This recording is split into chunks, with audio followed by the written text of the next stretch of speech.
Assalamualaikum warahmatullahi wabarakatuh.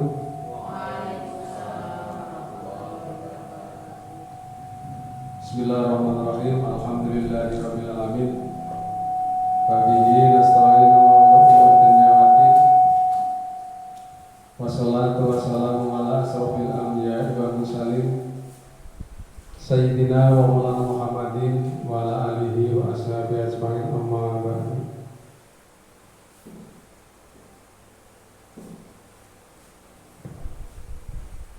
Yang saya hormati dan saya banggakan narasumber webinar dalam rangka aksi nyata calon guru penggerak, Saudara Ibu Sulistriani SPD.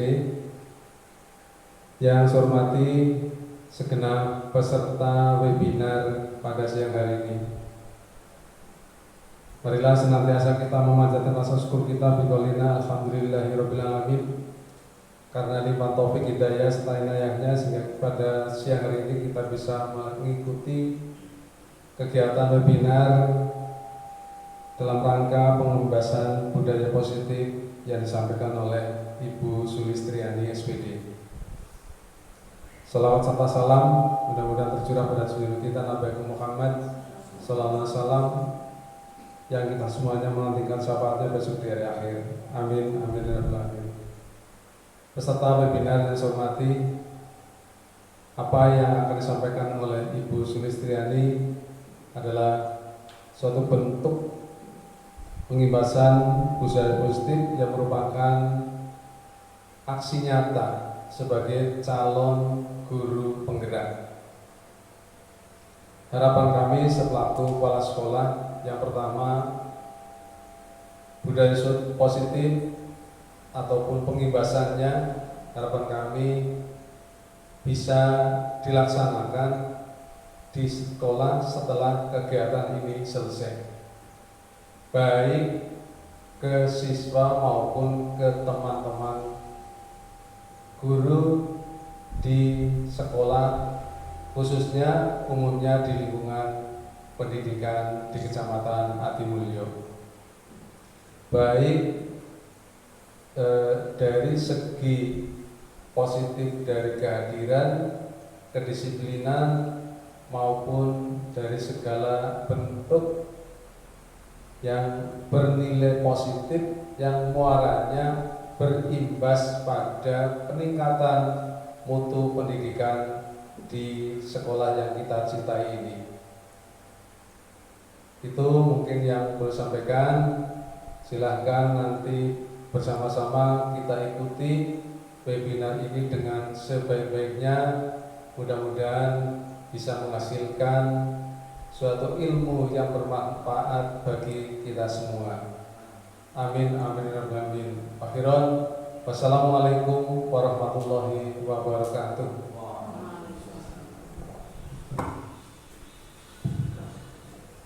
Terima kasih atas sambutan yang telah disampaikan oleh Bapak Wagiman SPD. Acara yang selanjutnya adalah pemaparan materi budaya positif yang akan disampaikan oleh Ibu Sulistriani SPD. Kepada beliau waktu dan tempat kami persilakan.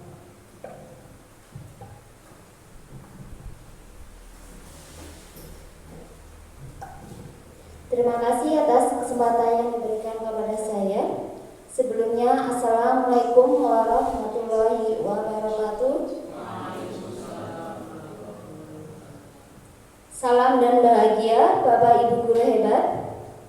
Sebelumnya, pada yang terhormat Bapak Kepala SDN Negeri Wajasari, yang saya hormati Bapak Ibu yang telah berkenan hadir menghadiri acara pada hari ini, yaitu pengimbasan budaya positif sebagai bentuk aksi nyata Mutu 1.4 Pendidikan Calon Guru Penggerak Angkatan 6. Semoga acara pada hari ini dapat bermanfaat untuk kita semua, dapat dijadikan sebagai pembelajaran, dan dapat dijadikan sebagai praktik baik untuk kita semua.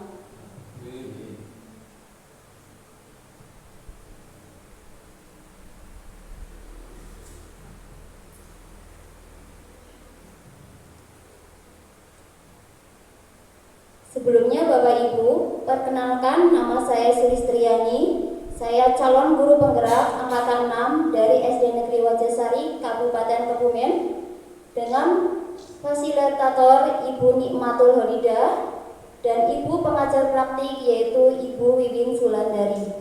Bapak Ibu, perkenalkan saya untuk memaparkan materi tentang budaya positif. Tujuan pendidikan menurut Ki Hajar Dewantoro adalah menuntut segala kodrat yang ada pada anak-anak agar mereka dapat mencapai keselamatan dan kebahagiaan yang setinggi-tingginya, baik sebagai manusia maupun sebagai anggota masyarakat.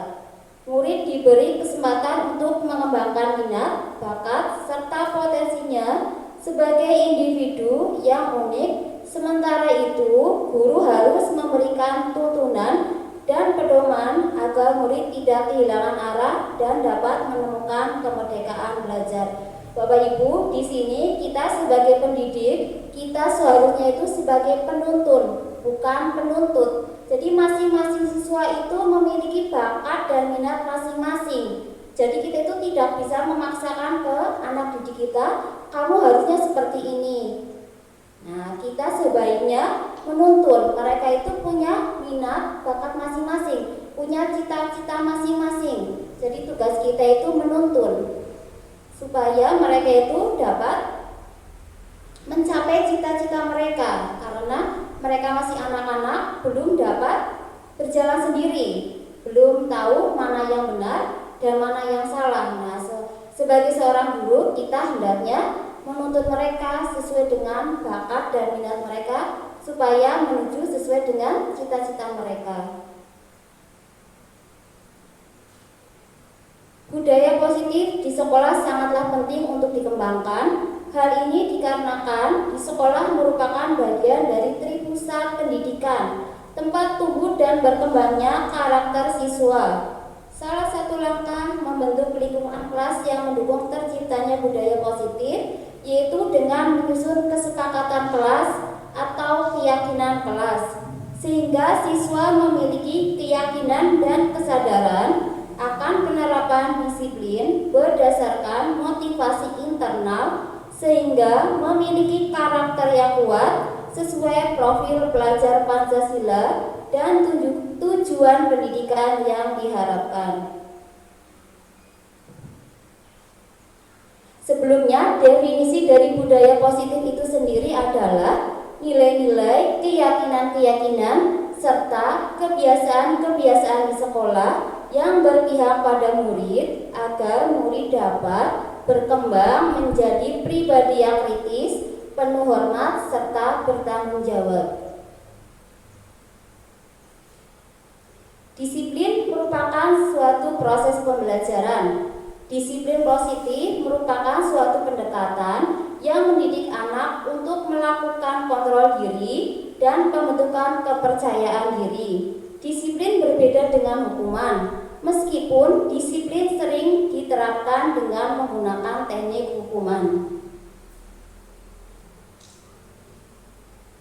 Dalam penerapan disiplin positif, murid diajarkan untuk memahami konsekuensi dari perilaku mereka. Apabila mereka melakukan hal yang tidak baik, maka mereka akan mendapatkan konsekuensi sesuai dengan perbuatan yang telah mereka lakukan. Selain itu, disiplin positif juga mengajarkan murid untuk bertanggung jawab serta rasa hormat dalam berinteraksi dengan lingkungannya. Jadi dapat diambil kesimpulan bahwa disiplin positif itu adalah salah satu cara penerapan disiplin yang tujuannya untuk menumbuhkan kesadaran serta memberdayakan murid untuk melakukan sesuatu tanpa adanya sokokan, ancaman, dan hukuman. Nah, jadi di sini diupayakan murid itu melakukan disiplin positif itu karena kesadaran sendiri, bukan karena adanya takut hukuman dari gurunya atau takut ancaman dari orang lain atau karena sokokan dari orang lain. Jadi siswa itu melakukan disiplin positif itu karena kesadaran sendiri, karena memang hal yang harus mereka lakukan itu adalah hal yang baik dan harus mereka lakukan. Sebagai seorang pendidik atau pimpinan sekolah, hal yang dapat dilakukan untuk menciptakan suasana positif di sekolah, ada beberapa hal yang dapat kita lakukan untuk menciptakan suasana positif. Contohnya yaitu dengan melakukan pembiasaan-pembiasaan yang baik. Misalnya, menyapa murid dengan cara yang sama setiap hari. Guru dapat menyapa murid di depan kelas dengan wajah yang ramah. Hal ini akan membuat murid merasa bahwa mereka semua itu penting dan berharga bagi gurunya tanpa terkecuali. Membangun komunikasi yang baik dengan semua warga sekolah, melakukan inovasi dalam pembelajaran, melakukan pembelajaran yang menyenangkan dan berpihak pada murid. Nilai-nilai kebajikan. Nilai-nilai kebajikan adalah tabiat atau sifat baik yang dimiliki oleh manusia dan dijadikan sebagai salah satu sendi keutamaan dan sikap berbudi pekerti yang baik. Nilai-nilai kebajikan universal meliputi keadilan, tanggung jawab, kejujuran, bersyukur, lurus hati, berprinsip, integritas, kasih sayang, rajin, komitmen, percaya diri, kesabaran, dan lain sebagainya. Janet Gosser menyatakan bahwa dengan mengaitkan nilai-nilai kebajikan yang diyakini seseorang, maka motivasi intrinsiknya akan terbangun, sehingga menggerakkan motivasi dari dalam untuk mencapai tujuan mulia yang diinginkan.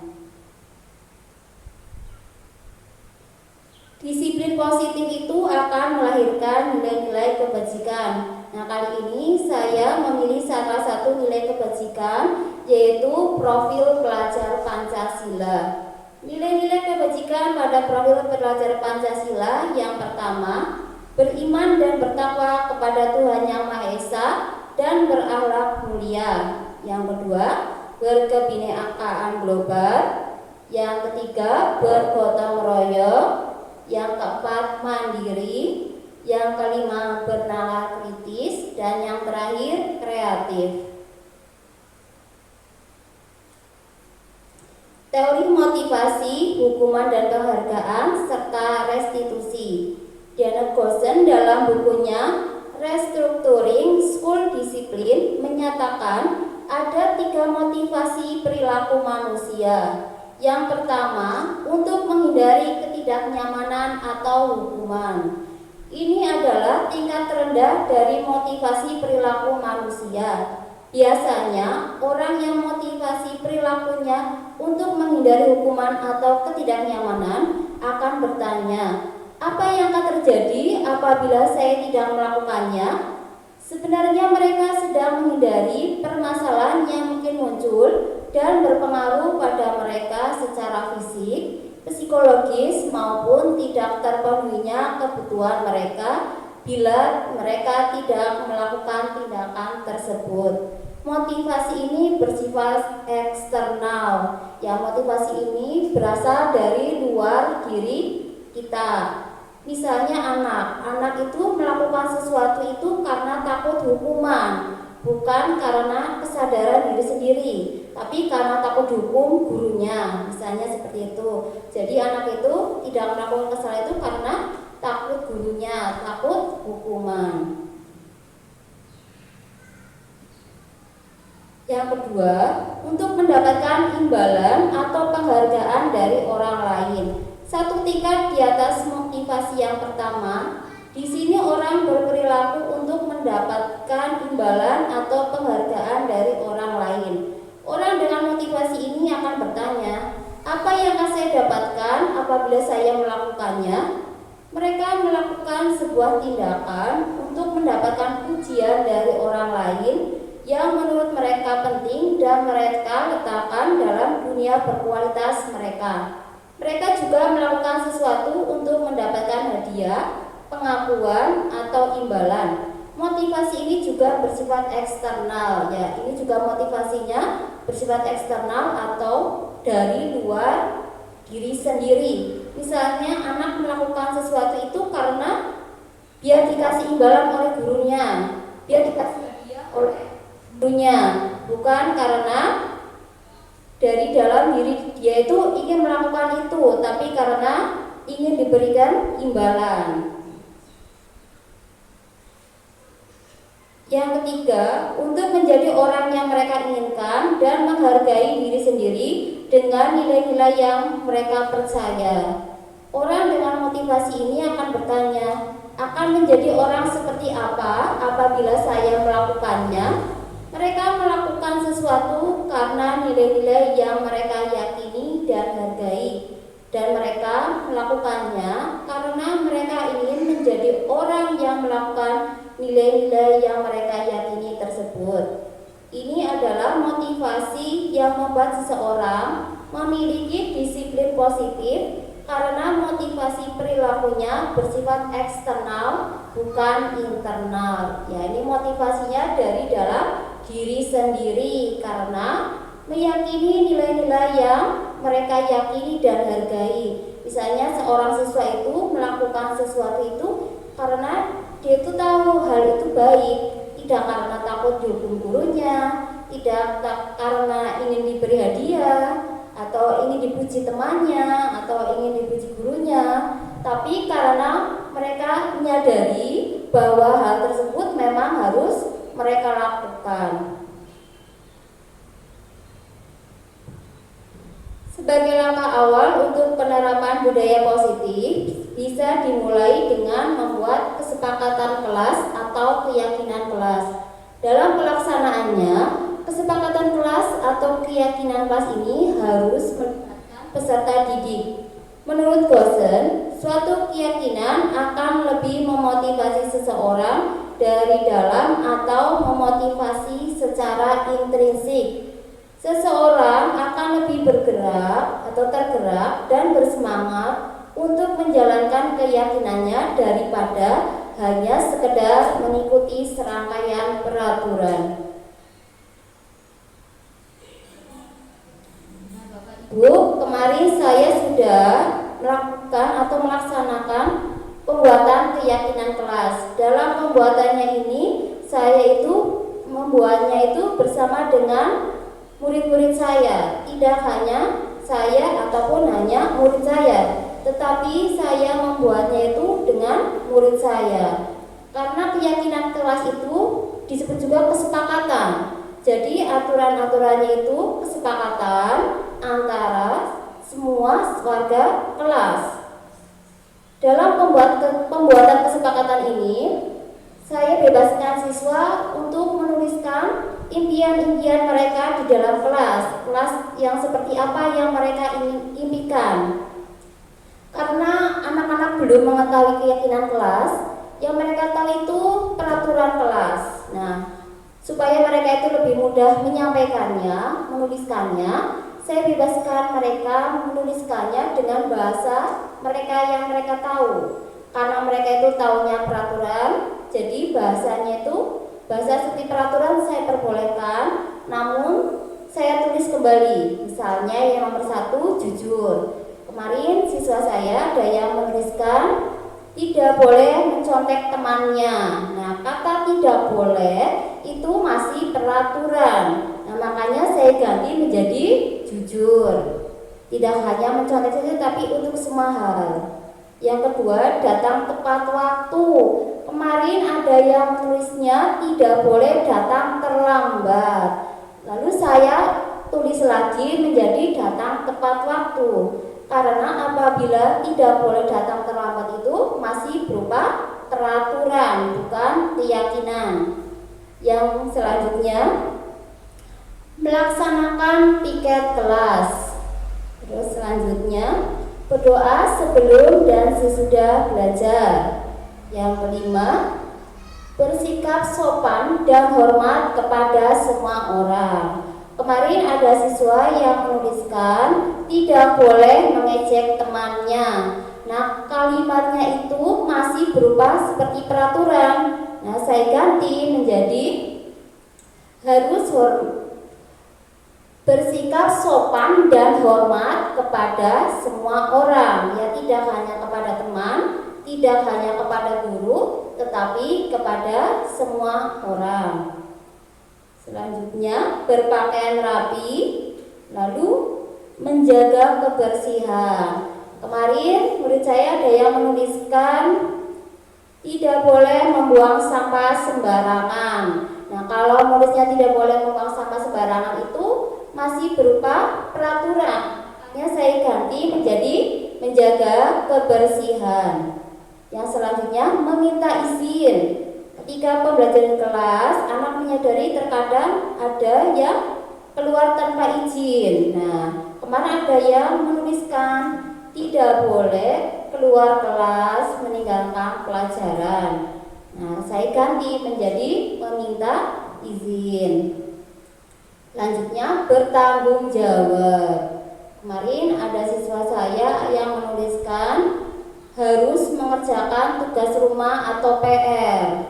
Kalau bentuknya harus mengerjakan itu berupa masih seperti peraturan, makanya saya ganti menjadi bertanggung jawab.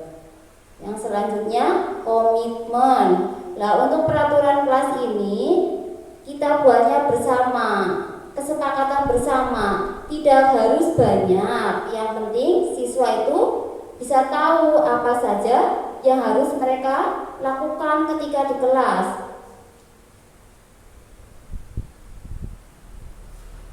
Adapun tujuan dilaksanakan kesepakatan kelas ini adalah yang pertama, menciptakan pembelajaran yang berpusat pada murid, memunculkan keterlibatan murid dalam menentukan kelas yang diimpikan, sehingga murid lebih bertanggung jawab akan keputusan yang mereka buat bersama-sama.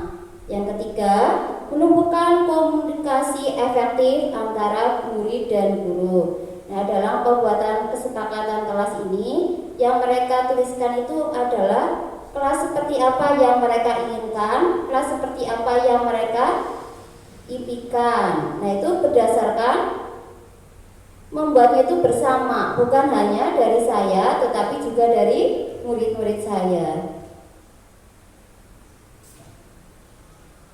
Mengapa keyakinan kelas bukan peraturan kelas saja? Ini contohnya, pertanyaan berikut adalah mengapa kita memiliki peraturan tentang protokol kesehatan, yaitu penggunaan masker dan mencuci tangan setiap saat? Mungkin jawaban Anda adalah untuk kesehatan dan atau keselamatan.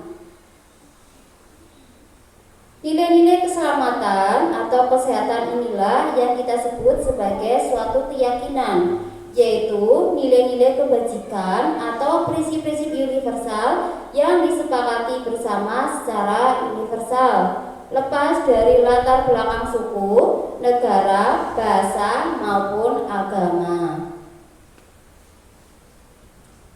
Menurut Gosen, suatu keyakinan akan lebih memotivasi seseorang dari dalam atau memotivasi secara intrinsik. Seseorang akan lebih tergerak dan bersemangat untuk menjalankan keyakinannya daripada hanya sekedar mengikuti serangkaian peraturan. Murid-murid pun demikian. Mereka perlu mendengarkan dan mendalami tentang suatu keyakinan daripada hanya mendengarkan peraturan-peraturan yang mengatur mereka harus berlaku begini atau begitu. Pada dasarnya, manusia itu memiliki 5 kebutuhan dasar. 5 kebutuhan dasar manusia. Yang pertama itu kebutuhan bertahan hidup. Ini contohnya, manusia itu memerlukan makan dan minum.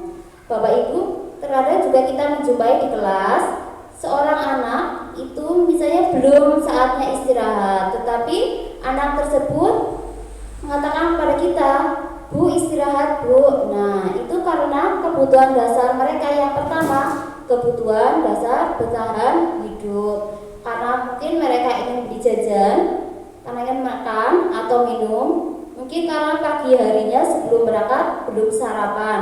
Jadi mereka itu membutuhkan minum dan makan. Yang kedua, kasih sayang dan rasa diterima. Terkadang di dalam kelas kita menjumpai ada anak didik kita itu yang caper dengan gurunya, ada juga yang caper dengan teman-temannya. Nah, itu karena kebutuhan dasar mereka itu ingin disayang dan ingin diterima oleh lingkungannya. Yang ketiga, penguasaan. Di dalam kelas terkadang ada siswa yang merasa paling hebat, paling menangan. Nah, ini karena kebutuhan dasar mereka yaitu penguasaan, ingin berkuasa. Yang keempat, kebebasan. Ketika kita mengajar di kelas, terkadang kita duduk diam, jangan berisik, perhatikan. Nah, sebenarnya mereka itu kadang diam, duduk, tetapi di dalam hati mereka, saya ingin bebas, saya tidak ingin terkekang seperti ini. Terus yang terakhir, yang kelima, kesenangan. Nah, terkadang ada siswa yang terlihat bosan ketika kita itu menyampaikan pembelajaran. Ya mungkin karena pembelajaran disampaikan oleh gurunya itu membosankan. Siswa itu membutuhkan kesenangan, ingin pembelajaran yang menyenangkan.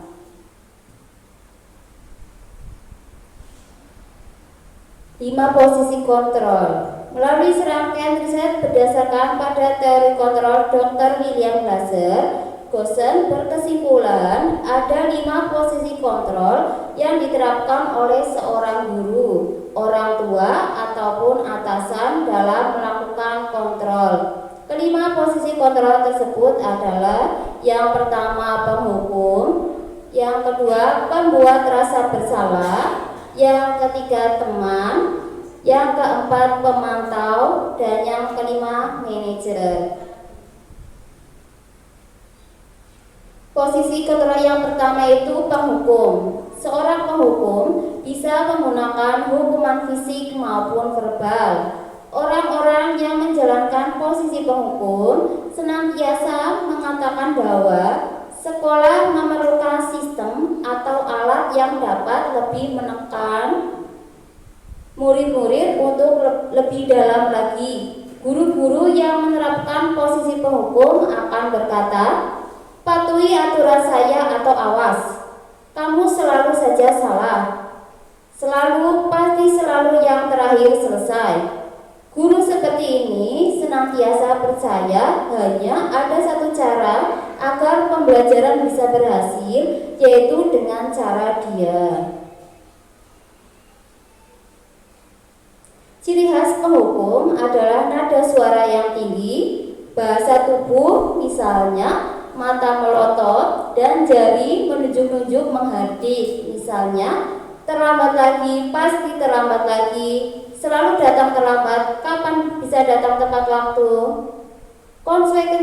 Konsekuensi logis dari akibat penerapan peran kontrol penghukum adalah kemungkinan murid marah dan mendendam atau bersifat agresif. Bisa jadi sesudah kembali duduk, murid tersebut akan mencoret-coret bukunya atau meja tulisnya, bahkan yang lebih parah lagi. Posisi kontrol yang kedua yaitu pembuat merasa bersalah. Pada posisi ini biasanya guru atau orang tua akan bersuara lebih lembut. Pembuat rasa bersalah akan menggunakan keheningan yang membuat orang lain merasa tidak nyaman, bersalah, atau rendah diri. Kata-kata yang keluar dengan lembut akan seperti, ibu sangat kecewa sekali dengan kamu. Berapa kali ibu harus memberitahu kamu ya? Gimana coba kalau orang tua kamu tahu kamu berbuat salah begini? Di posisi ini, murid akan memiliki penilaian yang buruk tentang diri mereka. Murid merasa tidak berharga dan telah mengecewakan orang-orang yang disayanginya. Ciri khas pembuat merasa bersalah adalah nada suara yang memelas, halus, sedih, bahasa tubuh misalnya merapat pada anak, lesu. Misalnya, "Nak, kamu ini bagaimana ya? Kamu sudah berjanji dengan ibu." Ciri khas posisi kontrol teman adalah nada suara yang ramah, akrab, dan bercanda. Bahasa tubuh biasanya merapat pada murid, mata dan senyum jenaka. Misalnya, "Nak, ayolah, bagaimana sih kamu? Kemarin kamu sudah janji ke ibu bukan? Kenapa terlambat lagi?" Nah, ini gurunya sambil tertawa ringan. "Ya sudah, tidak apa-apa, duduk dulu sana. Nanti ibu bantu kamu ini." Nah, gurunya ini sambil senyum-senyum. Konsekuensi logis dari penerapan posisi kontrol teman adalah murid akan merasa senang dan akrab dengan gurunya. Ini termasuk dalam dampak yang positif. Hanya saja di sisi negatif, murid menjadi tergantung pada guru tersebut. Bila ada masalah, dia merasa bisa mengandalkan guru tersebut untuk membantu dia. Akibat lain dari posisi teman, murid hanya akan berbuat sesuatu bila yang menyuruh adalah guru tersebut dan belum tentu berlaku yang sama dengan guru yang lain. Posisi kontrol yang ketiga yaitu pemantau. Ciri khas pemantau adalah dengan nada suara yang datar, bahasa tubuh yang formal. Misalnya, ini ada percakapan antara guru dan Adi sebagai contoh. "Guru, Adi, tahukah kamu jam berapa kita mulai?" "Adi, tahu Bu." "Guru, kamu terlambat 15 menit. Apakah kamu sudah mengerti konsekuensi yang harus dilakukan bila terlambat?" "Adi, paham Bu, saya harus tinggal di kelas pada jam istirahat nanti dan mengerjakan tugas ketertinggalan saya." "Guru, ya benar, nanti pada saat jam istirahat kamu harus tinggal di kelas untuk menyelesaikan tugas yang tertinggal tadi. Saya tunggu." Konsekuensi logis dari penerapan posisi kontrol pemantau adalah murid memahami konsekuensi yang harus dijalankan karena telah melanggar salah satu peraturan sekolah. Guru tidak menunjukkan suatu emosi yang berlebihan, menjadi marah atau membuat merasa berbuat salah. Murid tetap dibuat tidak nyaman, yaitu dengan harus tinggal di kelas pada waktu jam istirahat dan mengerjakan tugas. Guru tetap harus membantu murid pada saat mengerjakan tugas di jam istirahat karena murid tidak bisa ditinggal seorang diri. Pemantau berarti mengawasi. Pada saat kita mengawasi, kita bertanggung jawab atas perilaku orang-orang yang kita awasi. Posisi pemantau berdasarkan pada peraturan-peraturan dan konsekuensi. Dengan menggunakan sanksi atau konsekuensi, kita dapat memisahkan pribadi kita dengan murid sebagai seorang yang menjalankan posisi pemantau. Pertanyaan yang diajukan pemantau misalnya, peraturannya apa? Apa yang telah kamu lakukan? Sanksi atau konsekuensinya apa? Seorang pemantau sangat mengandalkan perhitungan, catatan, data yang dapat digunakan sebagai bukti atas perilaku seseorang. Posisi ini akan menggunakan stiker, slip catatan, daftar cek. Posisi pemantau sendiri berawal dari teori stimulus respon yang menunjukkan tanggung jawab guru dalam mengontrol murid. Posisi kontrol yang terakhir yaitu manajer. Pada posisi kontrol manajer, di mana guru berbuat sesuatu bersama dengan murid, mempersilahkan murid untuk mempertanggungjawabkan perilakunya. mendukung murid agar dapat menemukan solusi atau permasalahannya atas permasalahannya sendiri. Seorang manajer telah memiliki keterampilan di posisi teman maupun pemantau, dan dengan demikian bisa jadi di waktu-waktu tertentu kembali kedua posisi tersebut bila diperlukan. Namun bila kita menginginkan murid-murid kita menjadi manusia yang merdeka, mandiri, dan bertanggung jawab, maka kita perlu mengacu kepada restitusi yang dapat menjadikan murid kita seorang manajer bagi dirinya sendiri. Di manajer, murid diajak untuk menganalisis kebutuhan dirinya maupun kebutuhan orang lain.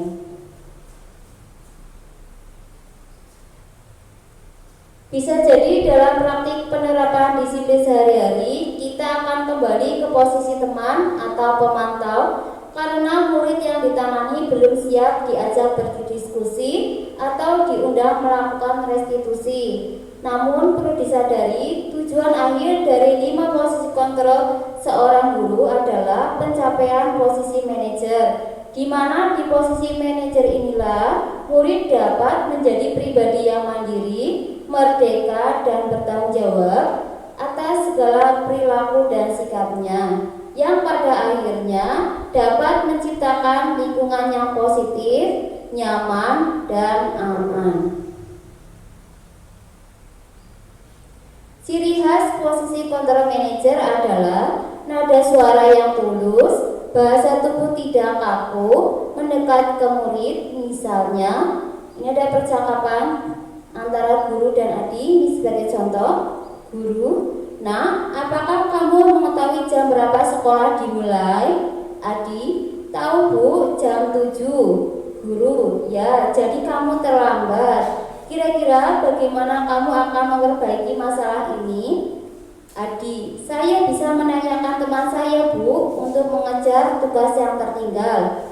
Guru, "Baik, itu bisa dilakukan. Apakah besok akan ada masalah untuk kamu agar bisa hadir tepat waktu ke sekolah?" Adik, "Tidak Bu, saya bisa hadir tepat waktu." Guru, "Baik, saya hargai usahamu untuk memperbaiki diri." Pada posisi manajer, suara guru atau orang tua sebaiknya tulus, tidak perlu marah, tidak perlu meninggikan suara, apalagi menunjuk-nunjuk ke murid, berkaca pinggang atau bersikap seolah-olah menyesal, tampak sedih sekali akan perbuatan murid, ataupun bersendau gurau menempatkan diri sebagai teman murid. Fokus ada pada murid, bukan untuk membahagiakan guru atau orang tua. Murid sudah mengetahui adanya suatu masalah dan sesuatu perlu terjadi. Bila guru mengambil posisi pemantau, guru akan melihat apa konsekuensinya, apa peraturannya. Namun pada posisi manajer, guru akan mengembalikan tanggung jawab pada murid untuk mencari jalan keluar permasalahannya, tentu dengan bimbingan guru. Nah, di sini ada segitiga restitusi. Segitiga restitusi itu merupakan tahapan tindakan yang dilakukan guru untuk membawa siswa menaati kesepakatan kelas yang telah ditetapkan dan mengakui secara sadar dan terbuka ketika melakukan kesalahan, serta merasakan kenyamanan ketika sudah berperilaku jujur.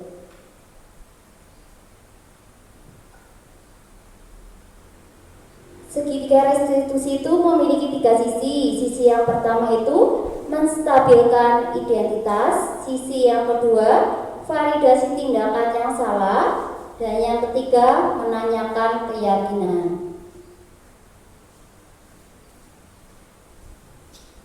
Yang pertama, menstabilkan identitas. Misalnya, berbuat salah itu tidak apa-apa. Tidak ada manusia yang sempurna. Ini contoh yang bisa kita katakan kepada anak-anak. Tetapi bukan berarti kita membenarkan apa yang mereka lakukan. bukan berarti kita membenarkan kesalahan yang mereka lakukan. Kita mengatakan ini karena hanya untuk menstabilkan identitas, supaya siswa itu tidak takut. Jadi tidak langsung kita hukum, tidak langsung kita marahi, tetapi kita menstabilkan siswa kita dulu.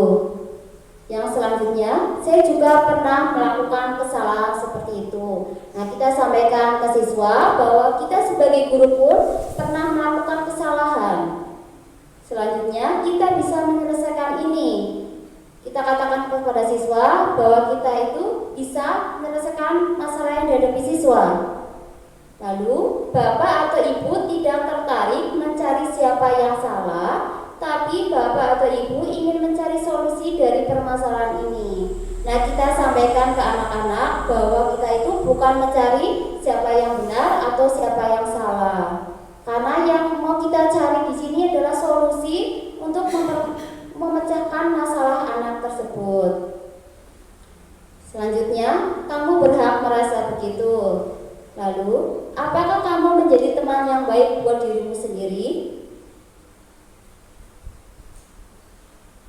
Langkah yang kedua, misalnya, padahal kamu bisa melakukan yang telah lebih buruk dari ini ya.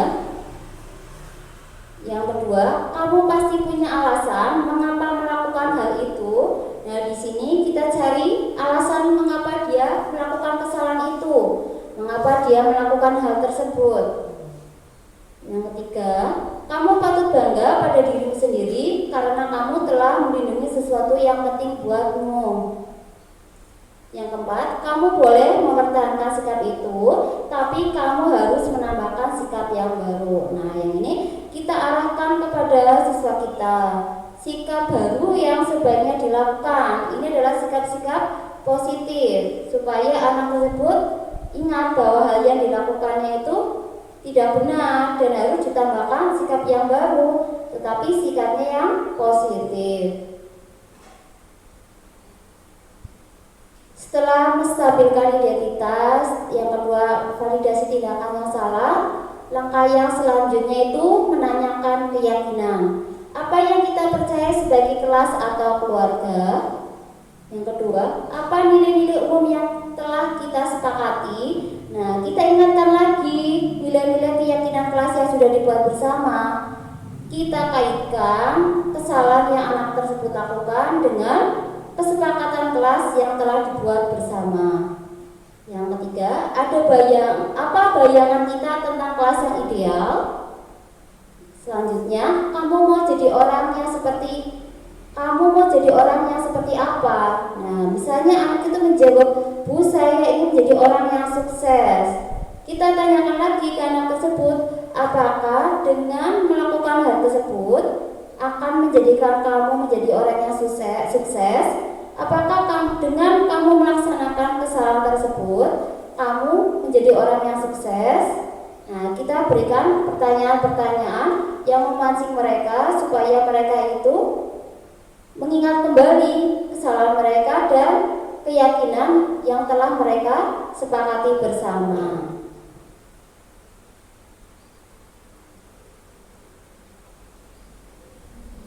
Nah, Bapak Ibu, kemarin saya sudah mempraktikkan segitiga restitusi bersama murid saya. Kemarin kebetulan datang murid saya yang datangnya terlambat dan saya mempraktikkan praktik segitiga restitusi.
Demikian Bapak Ibu, kemarin saya mempraktekkan segitiga restitusi bersama murid saya. Dan demikian yang bisa saya sampaikan. Waktu saya kembalikan ke moderator.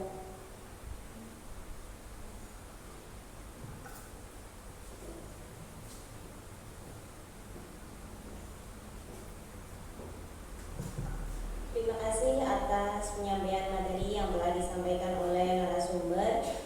Acara yang berikutnya yaitu sesi tanya jawab. Waktu dan tempat pada Bapak Ibu dipersilakan bagi yang akan bertanya. Bapak Ibu mungkin ada yang bertanya? Ya Pak Koko, silakan.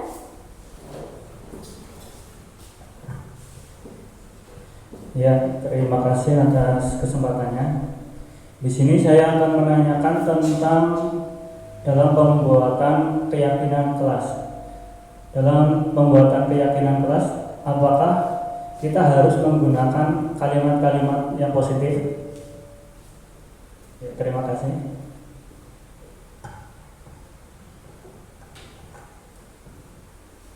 Ya, saya akan mencoba menjawab.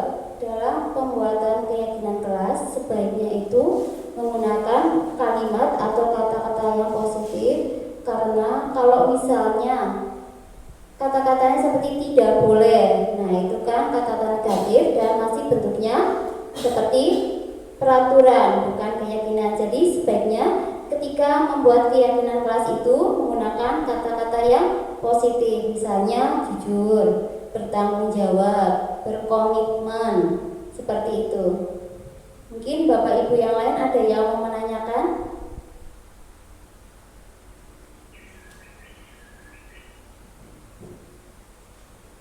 Ayo Bu Tia, monggo. Terima kasih pada Bu narasumber.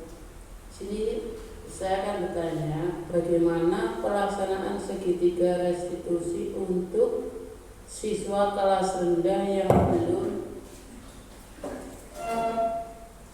memahami, yang belum paham dengan bahasa yang formal.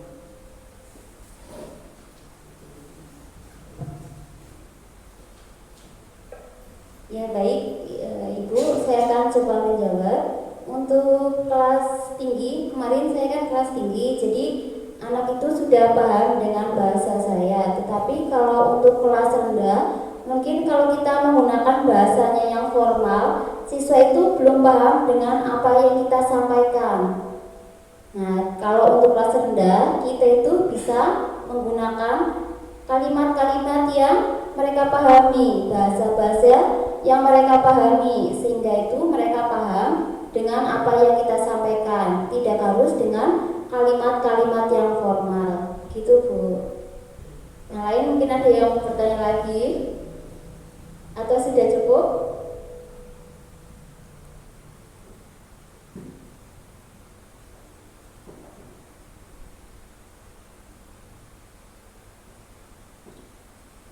Ya, sudah cukup nih Bapak Ibu. Tidak ada yang bertanya lagi. Ya, sekian yang dapat saya sampaikan Bapak Ibu. Semoga apa yang saya dapatkan dari pendidikan calon guru penggerak dapat bermanfaat untuk kita semua, dapat menjadi pembelajaran dan menjadikan praktik baik untuk kita semua. Dan terima kasih atas waktunya Bapak Ibu. Semoga apa yang kita lakukan menjadi hal yang positif untuk kita semua. Demikian Bapak Ibu. Wabillahi taufiq wal hidayah.